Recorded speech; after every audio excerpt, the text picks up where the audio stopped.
大家好，这里是百味厨娘。过了2天，猪肉的价格又回升了。现在的猪肉价格真的是太贵了，所以今天就买了2块鸡胸肉回来，给家人解解馋。咱们今天就给大家分享一个鸡胸肉的新吃法，一起来看看我是怎么做的吧。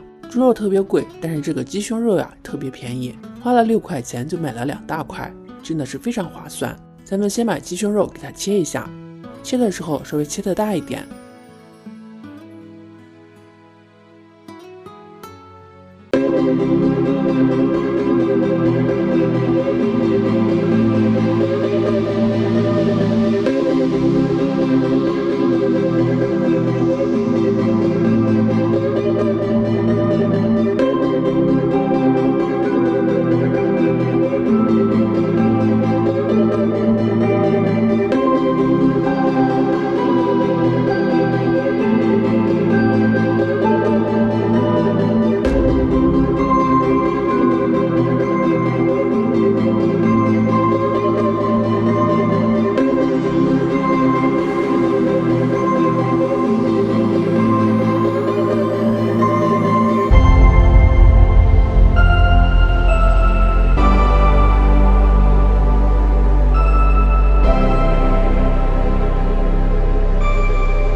好吃一些。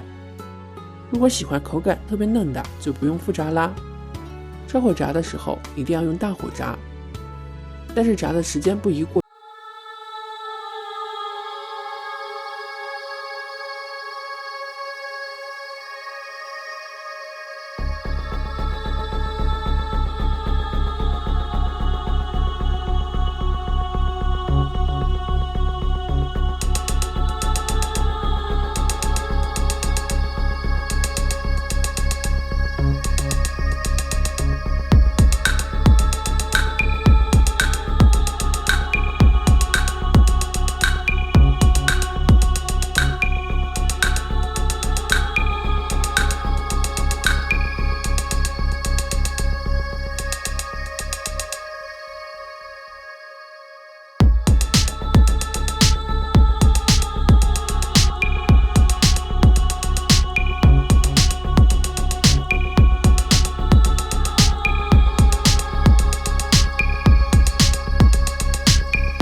炒成像视频中这样就可以出锅啦。